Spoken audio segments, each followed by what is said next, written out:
star player, they can draw attention, set guys up for some clean open looks. Without that superstar dynamic tonight, what kind of challenge does that present for your group in terms of getting the offensive flow in the rhythm? Yeah, a big challenge. You lose that super talent out there that makes the game easier, puts pressure on the defense just by their presence.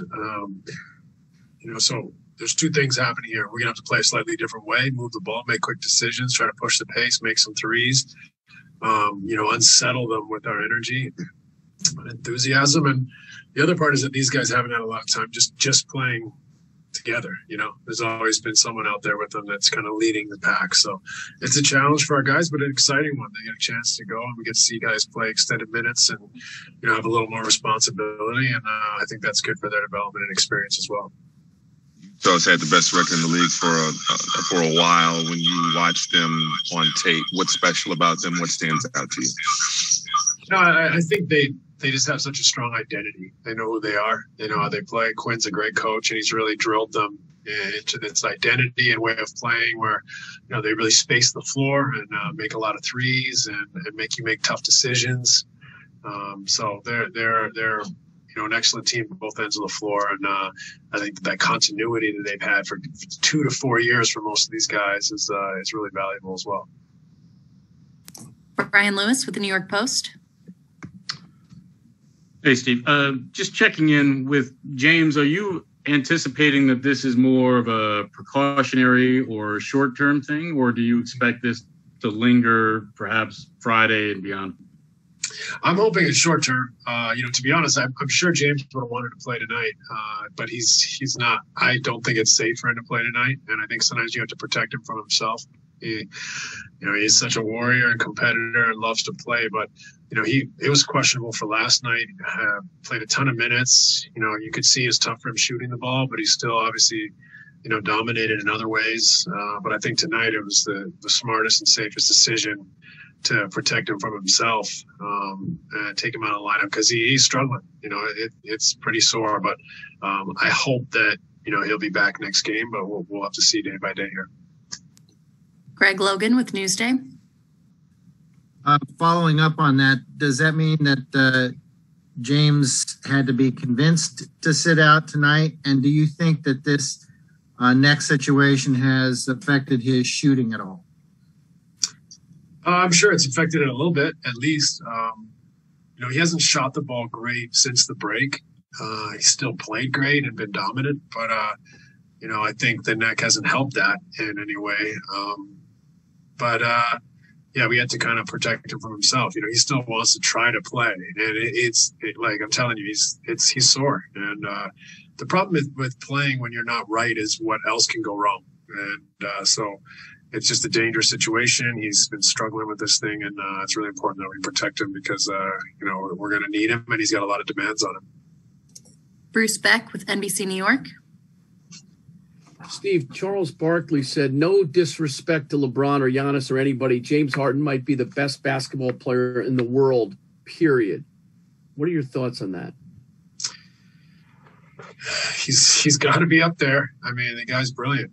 He's loves to play, incredible passion for the game, great competitor, durable, and you see the way he manipulates the game. He runs the show. He makes his teammates better. He's an historically elite playmaker, and he's also a historically elite scorer and shot maker.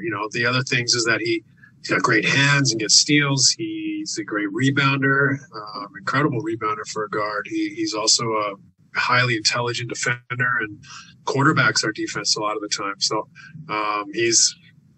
James is brilliant, and I could go on and on. He's just an incredible basketball player, and it's just a joy to be able to coach him and watch him every night. Alex Schiffer with The Athletic. Hey, Steve, I'm not trying to get too far ahead of the schedule, but do you have an idea if Landry will potentially be joining you guys on Friday or where he's at with his ankle? I'm actually not sure on that. I think there's still some debate and discussion, but I would say that's probably doubtful. But I don't have the latest updates, so to speak. Christian Winfield with the New York Daily News. Hey, Coach, does Blake's skill set allow for maybe even more offensively as a coaching staff. I mean, he gives you a low post threat, a mid post threat, a high post threat, another guy who can facilitate. Are there any offensive byproducts in having someone who has the skill set? I can barely hear you. The volume, for whatever reason, is super low. I think you said is Blake's skill set allows us to be more creative offensively? Yeah. Yeah, absolutely. I mean, he's versatile, intelligent, skilled offensive player, can make plays for his teammates, read the defense.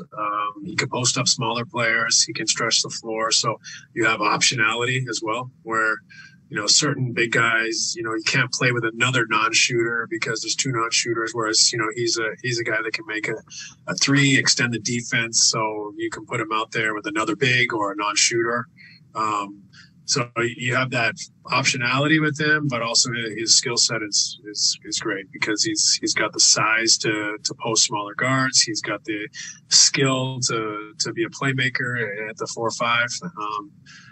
So that I think his intelligence and IQ as well allow us to play and do different things without necessarily having to put our team in a box. He can make decisions and plays on the fly when he's out there, and it's not, which is that talent is important because you want to be as unpredictable as possible. You don't want to constantly be in a position where the other team knows exactly what you're going to do, but you can problem solve yourself, and Blake gives us that as well. Ajayi Brown with NetsWire. Hey, Steve. So with James Harden out today, who is one player that you've seen working really hard in practice that you want to really take advantage of tonight with, since it's really hard to distribute minutes with like superstars like James Harden? Yeah. I think Chris Chioza and Reggie Perry, guys that haven't been in the rotation, are going to get to play a lot tonight, potentially. And then the guys that are playing, they get an opportunity to have more of a role, to have more of a usage rate, so to speak, to do more things out there. So it's everyone kind of moves up the ladder as far as their responsibility and their opportunity tonight. And that's it's interesting because it puts everyone in a slightly different position than they're accustomed to. So we'll get to see how guys handle it, and it's great for their experience and development. And we can see how the game goes because it's a kind of a totally new look Brooklyn Nets tonight. Malika Andrews with ESPN. Hey, Steve, I'm sorry if I missed this earlier, but is this with Alizé tonight? Is it a, hey, nice to meet you, now please go out there and play 20 minutes for us, all kind of in one fell swoop, or what's that been like having him join the team and expectations of him? Yeah, it's I think he's going to have to play some tonight, just as we, back to back, we got in here at 3:30 in the morning or whatever. We played a tough game last night, so we don't want to overextend any of the guys from last night either. So I think he's probably going to get an opportunity to play tonight, which is unique in itself in that, what does he know about what we do? But we'll try to keep it really simple when he's on the floor. We'll try to guide him and just, put him in a position where it's risk adverse, play hard, have fun. We'll make it simple for you. And if you make mistakes, don't worry, just play hard and play with energy. And that's the reality of these scenarios. When you down bodies and you bring someone in during a condensed schedule, there's going to be nights where we're playing complete strangers, so to speak. When did you meet him? Like, did you get on hey, in practice, shoot, Yeah, I met him this morning at our team meeting, or breakfast maybe before the team meeting. Introduced myself. Told him, hi, I'm the coach. Thanks so much, Coach. We appreciate it. You got it. Good night, everyone.